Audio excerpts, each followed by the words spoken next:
झूठ लगी आपकी बात के आपने नहीं कहा करो बार बार कि भाई मेरा आधार कार्ड नहीं है, आधार कार्ड नहीं है। और ये मैं एक वीडियो देख रहा था, उसमें आप कंपनी के सीईओ रहे हो। तो सीईओ मतलब कंपनी रजिस्टर्ड किस तरह करवा लिया आपने बिना आधार कार्ड के?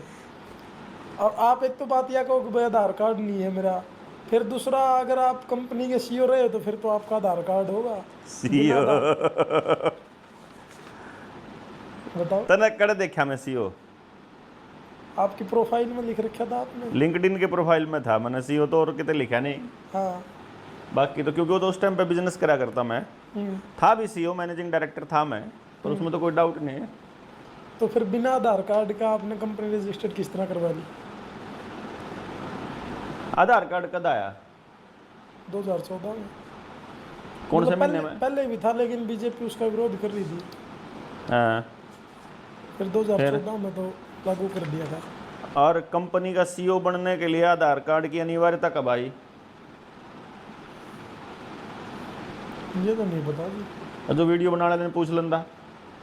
वो इतना ठाली बैठा, उसने इतनी रिसर्च करनी पड़ा है बेचारे ने, उतना बकवास इतनी करनी पड़ा है। उसके सपनों में भी मैं उन्होंने तो ध्यान भी मेरा नाम याद आंदा होगा कि माँ आज मेरा लीड 5 ग्राम कम आया, डॉक्टर ने कर दिया होगा कुछ न कुछ, उन्हें साले ने झूठ बोला होगा जब भी मेरा कम लिखड़ा आज मैं बड़ा हो गया, बड़ा भगत सिंह बनूंगा, राजीव दीक्षित पैदा करूंगा 1100, है नहीं?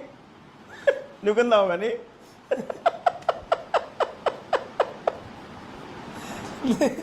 आधार कार्ड है आपका?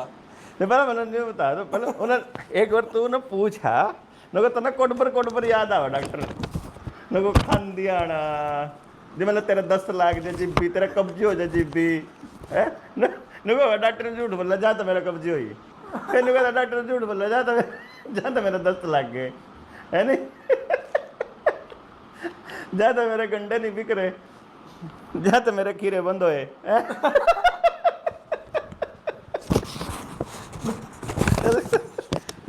या बताओ आप है क्या आधार कार्ड आपका? बच्चे तो देख, वैसे तो कायदा तो ये कहता है, आगे अब बात उसे तो पूछी जाओ, एक तो आधार कार्ड नंबर लिया, अच्छा तो एक काम कर दे भाई, वो तो चल बाकी ठीक है,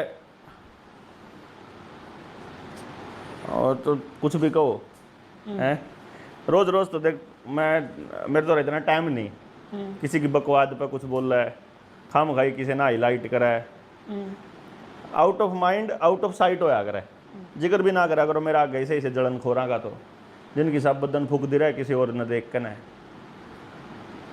पर नु कह दे बजाय एक बाप की औलाद है ना, उसका डॉक्टर का आधार कार्ड का नंबर ले दे, या तो लाइव में पहुंच जाएगी उसका तो रहा। लाइव मतलब लाइव चला रही लाइव चला रहा है। बहुत बुढ़ा बेशरम रहा, मैंने क्या लग रहा है तमीज तो बोल लेंदा मैं कम से कम, वीडियो बनने लग रही। बाद वीडियो जी बनानी थी, बाद में वीडियो थोड़ा बनाने खातिर था। चलो आधार कार्ड नंबर का चैलेंज हो गया, फिर उसके बाद फिर न्यू कह देना भाई जय डॉक्टर का आधार कार्ड नंबर होगा, चल मैं इतना कहूँ भाई, चल वैसे तो देखिए मुद्दा नहीं है, देख सही बताऊं तो मुद्दा दुश्मन इस देश का रॉकफेलर है। इस देश में पीएम केयर फंड है सबसे बड़ा झूठा फंड, जिसमें प्रधानमंत्री राहत कोष योजना बंद कर पीएम केयर फंड बनाया उसने, और लोगों से जबरदस्ती अनाज भी लिया था, 5 किलो अनाज भी लिया था किसान से मंडिया में, एक दिन से की सैलरी भी ली थी जबरदस्ती, और ये कहा गया था कि ये देश के लिए है फंड।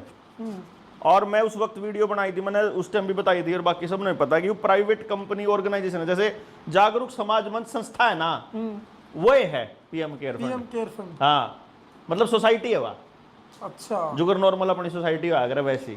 प्रधानमंत्री राहत कोष, तब प्रधानमंत्री राहत कोष में तो जो प्रधान होया करता, जो चौधरी होया करता, वो होया करता प्रधानमंत्री, जो भी बैठा होंदा।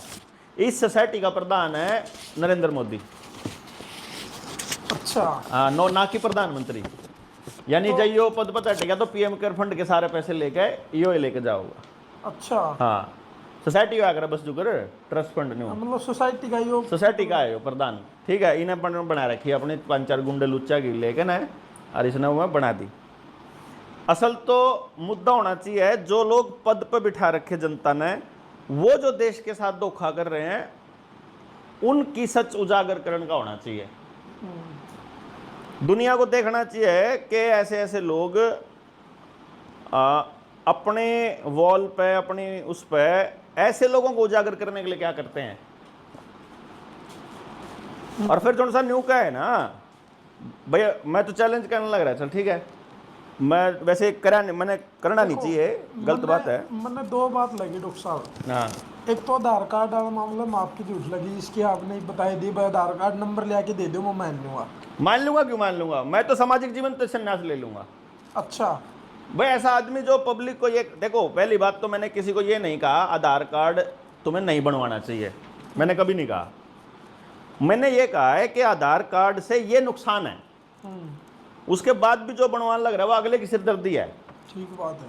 फिर जिसने मेरे से पूछा भाई आपने आधार कार्ड क्यों बनवाया, तो मैंने उसको बताया भाई मैंने नहीं बनवाया, मैंने नहीं बनवाया, मतलब नहीं बनवाया, तो मेरा आधार कार्ड नहीं है। लोगों ने कहा कि फिर आपके काम कैसे होते हैं, तो मैं वो काम ही छोड़ देता हूं। अगर मैं 2014 में ये सरकार बनने से पहले सीईओ हूं, तो मैं उस वक्त सीईओ हूं जब आधार कार्ड नहीं था। ठीक बात है।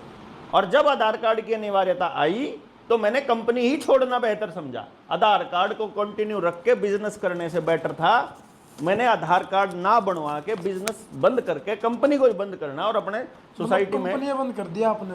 वो मैं तो को कर दिया, ट्रेडमार्क था मेरे नाम पे, कई करोड़ में बिके था मेरा तो। अच्छा, तो मैंने उसका कोई मतलब ही नहीं, मेरा जब मैंने उस धंधे में जाना ही नहीं है तो कुछ ठीक पढ़ो कोई। जब एजुकेशन जो है ये बिजनेस नहीं होना चाहिए, जब ये समझ में आता है तो हम निकले कि भाई पढ़ाई जो है उस पर काम करांगे आप तो, और फिर उसे पर लग रहे हैं हम तो। मान लो कोई एक कर्जे की बात है। हाँ, आपने बड़ी बड़ी स्टेजा पे बोल दिया कि भाई हम कर्जा माफ करेंगे, जनता सरकार मोर्चा कर्जा चुकता करेगा, जनता सरकार मोर्चा आपका लोन भरेगा, लेकिन उसके बाद बहुत से साथियों को आपने यही बोल दी कि भाई हम ठेकेदार नहीं है तारे कर्जे के। बहुत से साथियों को क्यों बोला है यार, स्टेज से बोला है मैंने, तो हर ट्रेनिंग में बोलता हूं मैं तो मैं ठेकेदार हूं क्या? मतलब मैंने ये कहा है कानूनन कर्जा हम भरेंगे, वो आज भी कहने लग रहा। कानून ये कहता है कि बैंकों ने जो कर्जा दे रखा है वो फ्रॉड है, और जो हम पैसा कमा के रुपया जमा कर रहे हैं वो भारत का रुपया है, और भारत के रुपए की और बैंकों के नोट की उसकी कीमत अलग अलग है। लेकिन कानून के हिसाब से वो कुर्की तो नहीं रुकने लग रही है, कुर्की तो नहीं रुक रही है। लोग कानून के हिसाब से रुकी पड़ी है, पब्लिक की संख्या के हिसाब से कौन रुक रही, जागरूकता के हिसाब से कौन रुक रही।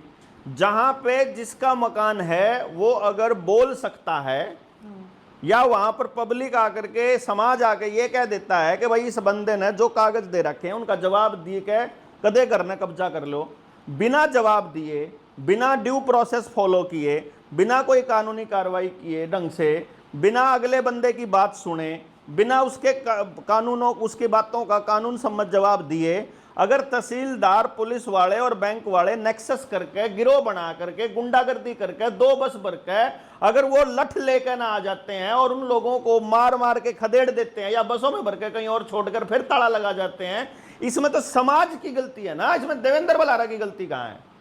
अब मान लो मेरे तो 10 बंदों का फॉर्म भर दिया और 10 बंदों की कुड़की एक ही दिन आ गई और अलग अलग शहर में है, तो मैं तो एक ही जगह जाके बता पाऊंगा ना। ठीक बात है। तो मैं उस एक को कैसे चूज करूंगा तू बता, मैं कैसे ठेकेदार बनूं उन 10 में से एक का?